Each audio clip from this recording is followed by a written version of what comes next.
In today's episode, I'll be exploring an abandoned section of old US 40, about 40 miles west of Salt Lake City. This section once carried both US 40 and US 50, but was left as a 6-mile long dead-end road when Interstate 80 was built here in the 1960s.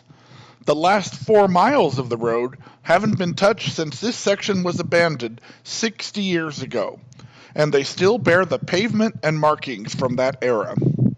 So come along with me as I check out this old road, abandoned US 40, in Utah's Tooele County.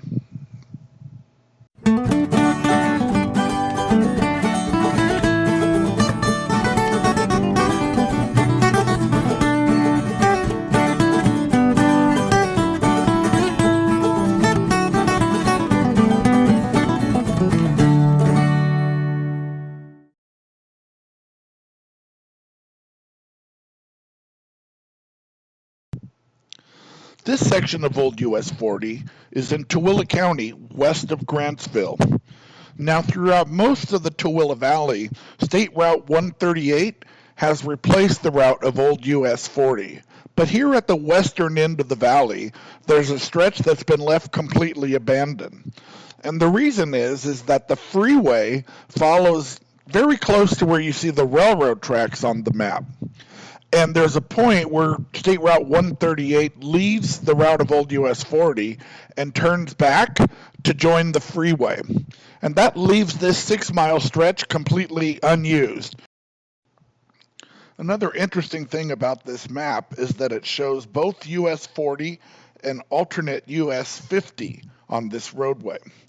So the history there is at the time that the US highways were created in 1926, US 40 and US 50 together shared the alignment across the salt flats. Basically, they joined west of Salt Lake City near Lake Point Junction and remained together until they crossed the Nevada state line at Windover. Right after World War II, they decided to make a new alignment for US 50 and closer to where the present day alignment is down near Delta. And this section became designated as alternate US 50. So this map, which dates from 1955, reflects that. Now the first 2 miles or so are still paved and maintained by Tooele County because there are several industrial and mining uses along the road, but the last 4 miles have been left in pristine condition.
Old US 40 and US 50 up until the early 1950s.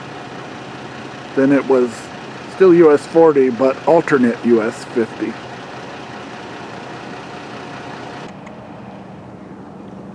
So here, the center line is just dashed white. And I guess that meant passing was allowed because this is only a 2-lane road. I'm not really sure how the pavement markings worked back then.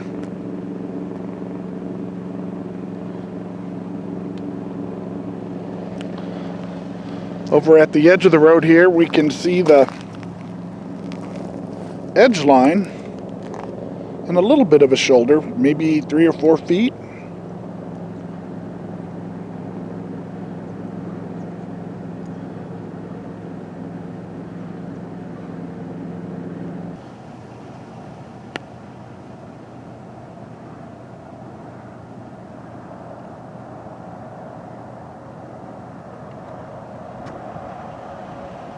Stansbury Island there in the distance.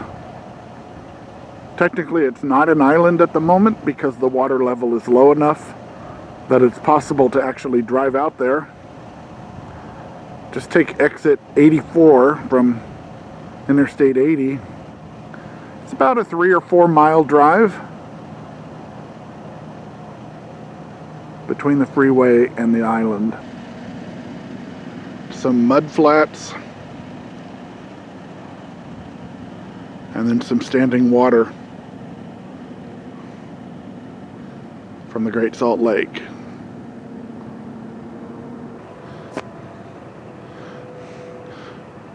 It's kind of an overcast and chilly day today, but I'm okay with that because I came out here earlier in the year and the mosquitoes were relentless. So at least now with the chilly weather, all the mosquitoes are gone.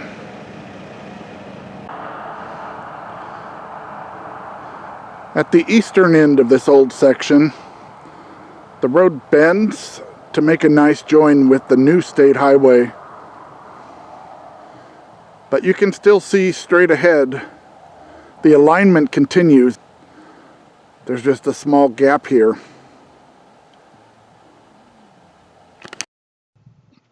At the point where State Route 138 diverged from US 40, the state built a curve in the old road in order to facilitate a 90-degree intersection. That, however, left about a 200-yard section of road that was left completely abandoned. It's not possible to drive on it because they placed giant boulders in the way, but definitely the original pavement is still here. At the far end of the 200-yard section, a portion of the right-of-way has been reclaimed for local use, as there's now a livestock loading chute built right on top of where the right-of-way used to be.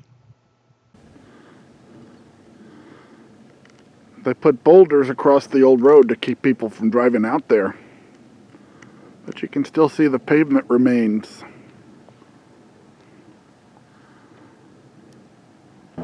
Looking back this way from this abandoned section, past the boulders, you can definitely see the old road exactly on the same alignment.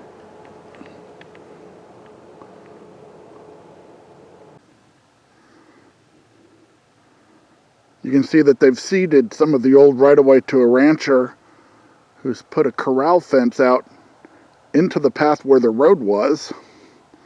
But still, the same alignment continues where you see the car approaching us.